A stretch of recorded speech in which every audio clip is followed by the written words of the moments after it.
¿Tengo que arrancar ya o no?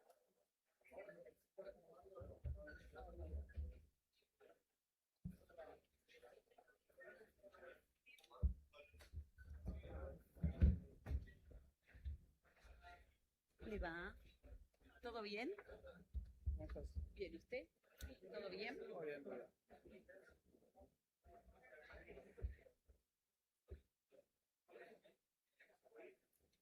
Agradecemos a todos, por favor, mantener sus ubicaciones para poder continuar con el siguiente panel. Está aquí y nos acompaña en este estrado Federico Sturzenegger, ministro de Desregulación y Transformación del Estado de la Nación, quien nos va a brindar sus palabras.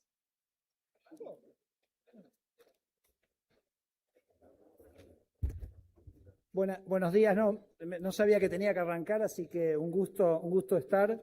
Decíamos con Pablo, somos los teloneros del presidente, que creo que está llegando en unos minutos, así que vamos a ir relativamente rápido. Tengo que confesarles una cosa, pensé que no me iban a invitar, porque no sé si se acuerdan que el año pasado lo interpreté a Natalio, no sé por dónde anda, sobre el tema de las contribuciones voluntarias a los aportes a las cámaras empresarias, y lo invité a levantar una cautelar que ellos habían impuesto contra un decreto del presidente Milei. Y Natalio me contestó algo, me pareció que estuvo muy bien, dice, estamos en una democracia, cada uno, digamos, defiende lo suyo, hay ciertos mecanismos para defenderlo y lo vamos a hacer. Así que me pareció que eso estaba muy bien. Y la historia tiene un final feliz porque recogimos el guante, aprobamos la reforma de la ley laboral, de modernización laboral, 135 votos contra 115 en el Congreso, y la ley con su reglamentación dejó claramente establecido que estas contribuciones son solo obligatorios para los que son miembros de esas cámaras, sino para los que son. Así que realmente, finalmente, bueno, como digo, recogimos el guante, usamos la democracia y resolvimos el tema, y no ha habido ninguna presentación judicial ni de la CAC ni de CAME contra esto. Así que nada, Argentina creo que avanzó en libertad y avanzó en más justicia. Así que bueno, es una historia con final feliz. Tengo unos pocos minutos, así que voy a tomar dos temas. El primero, hacer una reflexión sobre el proceso de crecimiento económico que está transitando la República Argentina. Y segundo, hablar un poquito de lo que viene, lo que tenemos digamos, ya lo que ha ocurrido en términos de reformas estructurales este año y lo que falta en lo que resta del año. Arrancamos con la marcha general de la economía. Hay ciertos elementos que creo que no tengo que repetirlos mucho, son muy conocidos por todos ustedes. El hecho que Javier Milei consolidó un superávit fiscal ya en el primer mes de la gestión. Ese superávit fiscal permitió bajar la inflación de una manera muy significativa, permitió bajar la pobreza, un índice de pobreza que estaba en el 43% en el último semestre del año 2023, que subió al 53% en el primer semestre del año 2024 y hoy está en 28%, o sea, un avance extraordinario en lo que es reducción de la pobreza.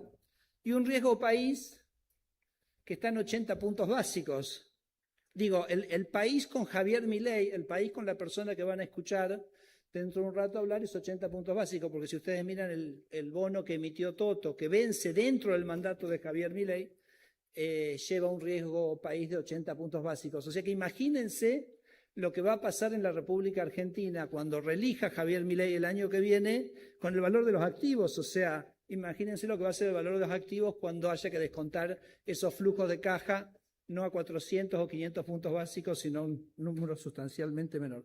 Pero lo más interesante, creo yo, es el proceso de crecimiento. Si uno mira cuánto creció la economía desde que Javier Milei asumió la presidencia, diciembre del 23, hasta mayo del 2026, hoy a la tarde vamos a tener el número de mayo de junio, eso es un crecimiento del 7,5%, y si a ese crecimiento le sumamos las expectativas que el REM, no nosotros, sino que el conjunto de los economistas del mercado reportan al Banco Central en el reglamento de expectativas de mercado, hasta el fin del mandato, Javier habría terminado su primer mandato con un crecimiento económico de aproximadamente 13 puntos, con lo cual, les digo, les gana por goleada a las presidencias anteriores.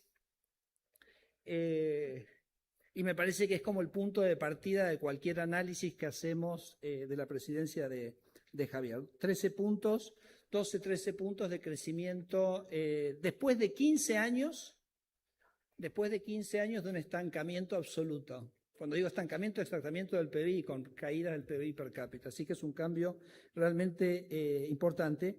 Pero lo más importante, aún más importante que eso, es la característica de ese crecimiento. Porque es la primera vez en nuestras vidas adultas que Argentina está experimentando un proceso de crecimiento que es liderado por las exportaciones. Miren estos números que estaba mirando. Si ustedes miran el primer trimestre del 23 contra el primer trimestre del 26, las exportaciones crecen 12 veces más rápido que el producto. 12 veces más rápido que el producto. Y si miran el cuarto trimestre del 23 contra el cuarto trimestre del 25, las exportaciones crecen 8 veces más rápido que el producto. Es decir, que estamos ante un proceso de crecimiento inédito. Bueno, es un proceso de crecimiento que está focalizado en el mercado doméstico, es un modelo de crecimiento que mira al mundo en su conjunto, y sabemos que los procesos de crecimiento exitosos en el mundo han sido aquellos que han estado orientados a la exportación. Por supuesto que ese crecimiento genera cambios en la economía. Ese crecimiento, por supuesto que no es homogéneo, no puede serlo nunca. Un proceso de crecimiento con sectores que se expanden nunca vas a tener un sistema donde todo crece en algún sentido a la misma velocidad. Lo vemos siempre. Si uno mira Polonia, mira China, mira Hong Kong, se va a ver que son procesos de crecimiento donde las velocidades de los distintos sectores son disímiles. Incluso si uno pensara, por ejemplo, en nuestro sistema de crecimiento, modelo de crecimiento de la segunda mitad del siglo XX, que era el de la sustitución de importaciones, también generó un crecimiento muy disímil, con un crecimiento del área del AMBA y básicamente una destrucción de la capacidad productiva del interior y una gran migración desde el interior hacia el conurbano. Entonces, todo proceso de crecimiento genera, digamos, estos movimientos, y me parece que son parte de la naturaleza del proceso. Hay una cosa que me explicaba ayer Fernando Marengo del Estudio Arraso, que me pareció interesante, que no sé si vieron que el crecimiento del EMA es como está como muy volátil, ¿no? Inusualmente volátil.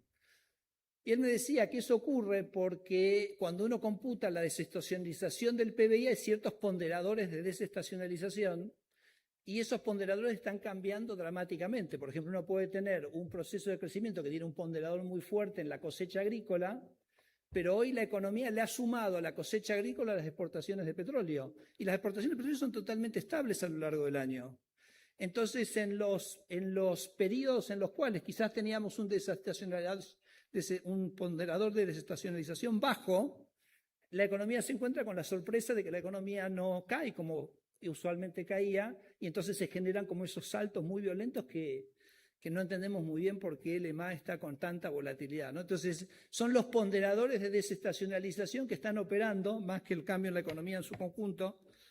No es que el INDEC esté haciendo nada mal, esos son procesos que llevan tiempo y después se corrigen con el tiempo, pero nada, simplemente para tener presente que ocurre eso. Definitivamente hay una diferencia de crecimiento por regiones. Nosotros hemos hecho estimaciones que, por ejemplo, a Neuquén se van a mudar 2 millones de personas. Rolo me dice, por el amor de Dios, Federico, explica que esa estimación es en los próximos 30 años, así que lo explicamos, ¿ok? Los explicamos, 2 millones de personas al complejo Neuquén-Río Negro, 1 millón de personas estimamos a las provincias de San Juan y Catamarca, y 1 millón de personas a las provincias de Jujuy y Salta. Esas son las estimaciones que tenemos, y si logramos ciertas bajas de costos, me imagino que también Misiones y Corrientes no lo tenemos estimado, pero también tendrán efectos similares. Y por último, otra cosa que me parece que también es importante tener presente es que la estabilización ha generado también una gran redistribución dentro de los argentinos, porque durante el kirchnerismo había una gran transferencia que era básicamente lo que se financiaba con el déficit fiscal, que lo pagaban los pobres, porque se pagaba con impuesto inflacionario, que le transferían al resto de la sociedad. O sea, durante el kirchnerismo los pobres hacían una gran transferencia al resto de la sociedad porque eran los que pagaban el impuesto inflacionario, y la baja del déficit lo que ha hecho es lo contrario, ¿no? Ha hecho una gran redistribución del resto de la sociedad a los sectores menos favorecidos porque no tienen ahora que pagar esos 2,5 puntos de impuesto inflacionario. Así que también eso genera algún comentario y alguna reflexión que me parece que es importante tener. La pregunta ahora es, ¿cómo sigue? ¿Cómo sigue este proceso de crecimiento liderado por las exportaciones?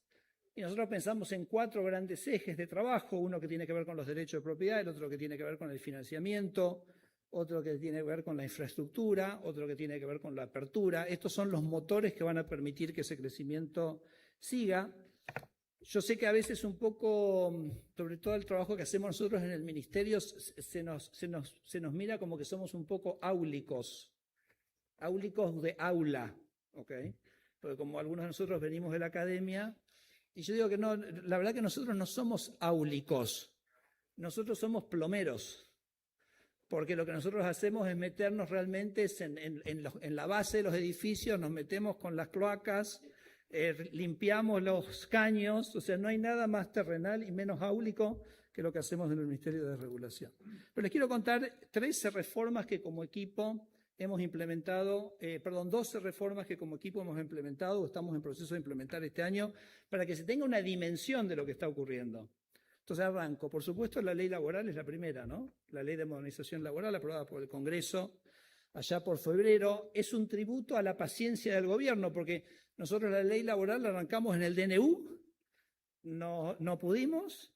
Después fuimos al Congreso con la ley bases, pudimos solo un pedacito.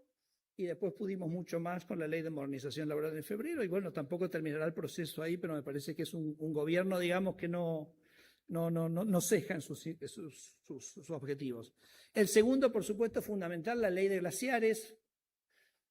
Lo sintetizo con una sola cosa, con una sola imagen. Chile exporta 60.000 millones de dólares de productos mineros y la ley de glaciares nos prohibía a los argentinos exportar la misma cantidad. Imagínense este país, cómo luciría si en los últimos 30 años hubiéramos exportado 60.000 millones de dólares cada año de esos últimos 30 años. Eso es lo que nos prohibimos a nosotros mismos hacer y que tuvo que venir el presidente Javier Milei, por supuesto con un apoyo muy grande de los gobernadores que también tienen los pies sobre la tierra para poder dar vuelta a eso. Bueno, acá está Pablo Kirno, así que seguramente él va... Digo que Pablo, en 6 meses vos lograste más apertura económica que en los 60 años anteriores. Así que siempre dejo el título acá, que es el tratado con la Unión Europea, que finalmente entró en funcionamiento, que también genera grandes oportunidades. Mucho mérito también de Javier, que logró generar los votos en Europa para que esto finalmente ocurriera. En términos de propiedad intelectual, hicimos un cambio hace unos meses en el régimen de fiscalización de la propiedad intelectual de semillas. Se lo pasamos al sector privado, para que el sector privado pueda, generar, un control de la propiedad intelectual de las semillas para las semillas nuevas que vengan a partir de acá en más. Lo ilustro con un ejemplo que me parece que lo ilustra bien. En Chaco, las semillas o el rendimiento de fibra son 600 kilos por hectárea. En Brasil son 1.800. Y ustedes me preguntarán, ¿por qué es eso? Bueno, porque el que es dueño de la semilla que rinde 1.800 no está dispuesto a traerla a la Argentina porque no tiene una protección de su derecho de propiedad. Y lo que nosotros hicimos es para las semillas nuevas, que el agricultor que quiera seguir con los 600 kilos que siga, pero que exista un marco para el que quiera traerla de 1.800 también la pueda traer. Así que eso también está. Hicimos una reforma, yo diría extraordinaria, disculpen, pero a mí me parece que está buenísima. Me entusiasmo con el mercado de capitales, que Roberto Silva lo llama el Big Bang del mercado de capitales. Todas las emisiones de obligaciones negociables, de acciones, de fondos comunes de inversión abiertos, cerrados, por un monto menor a 140 millones, ya no necesitan autorización de la CNB. Se emiten, lo emiten ustedes como gerentes financieros, arman el producto, lo venden, lo colocan, le informan a la CNB. La CNB hace una fiscalización de que se cumplan las normas, pero no hay proceso de autorización. Es una gran desregulación del mercado de capitales. Bueno, infraestructura, rutas. Ya está el ministro Caputo terminando la licitación de los 9.000 kilómetros de rutas troncales, con un esquema que nosotros licitamos inicialmente las rutas como están, y a eso viene a continuación una licitación de aproximadamente, que va a ser progresivo en el tiempo, que implica un trabajo más de orfebrería, más de mirar con cuidado, de 6.000 kilómetros adicionales que serían ampliaciones ya sea para las rutas que no están dentro de los 9.000 o los propios 9.000, así que eso también ya está muy avanzado. Bueno, hoy es un día muy particular porque hoy se publicó, lo habrán visto, acá lo veo a Diego Cháger, que también es un gran responsable de esto, o el responsable de esto, de haber llevado esto a buen puerto con el equipo. Bueno, allá está Fernando Herman, también el secretario coordinador del Ministerio de Economía. Son las dos cabezas que van a hacer este cambio, que probablemente sean uno de los cambios más transformativos de Argentina que podamos ver, que es la entrada del capital privado a la infraestructura ferroviaria. Como dijo el presidente, nosotros vamos a permitir que el sector privado sea el que haga la inversión en infraestructura. Bueno, simplemente lo dejo como título, el Tratado de Comercio e Inversiones con Estados Unidos. No sé, Pablo, si después ahora comentarás algo sobre eso. Eso a su vez nos obliga a nosotros a ratificar ciertos tratados internacionales que los tienen todos los países del mundo y que es parte de ese acuerdo, así que eso me parece que también va a ser muy constructivo para Argentina. Y después tenemos 3 proyectos que tenemos en distintos estadios en el Congreso. Uno es el de propiedad privada, que no lo pudimos sacar enteramente como nos hubiera gustado, pero que tiene partes muy importantes sobre la propiedad inmueble y sobre restricciones a las expropiaciones, así que estamos contentos con eso. Un proyecto de ley de sociedades, que más allá que se ha hecho mucha... bueno, ya está Roberto Silva del Mercado de Capitales. Así que felicitaciones, Roberto, por todo lo que has logrado en este tiempo.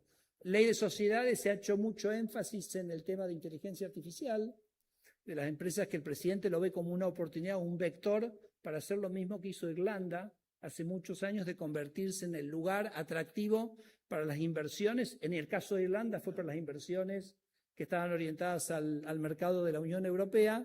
En el caso de este vector de pensamiento de Javier, es para las empresas que trabajan en el mundo de la inteligencia artificial, hacer que Argentina sea un lugar atractivo para la incorporación de esas empresas. Pero independientemente de ese tema, la ley tiene una gran cantidad de innovaciones y de libertades que da, que me parece que también es sumamente interesante. Y por último, lo último que menciono, yo termino porque me estoy diciendo que se me acabó el tiempo, es por supuesto la reforma de la Carta Orgánica del Banco Central. Estas cosas ya están en el Congreso, media sanción de propiedad privada en el Senado, y en las otras dos una está en diputados, otra está en la Cámara de Senadores.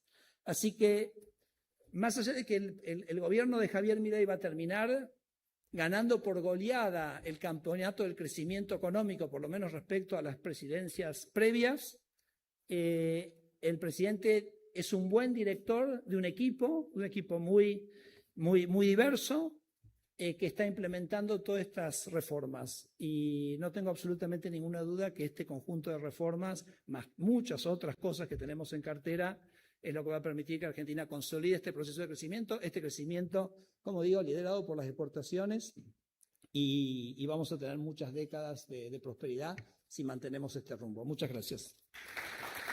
Agradecemos las palabras del ministro de Desregulación y Transformación del Estado de la Nación, Federico Sturzenegger. Convocamos seguidamente a Pablo Quirno, ministro de Relaciones Exteriores, Comercio Internacional y Culto de la Nación. Dale. ¿Qué haces, Diego? ¿Cómo estás?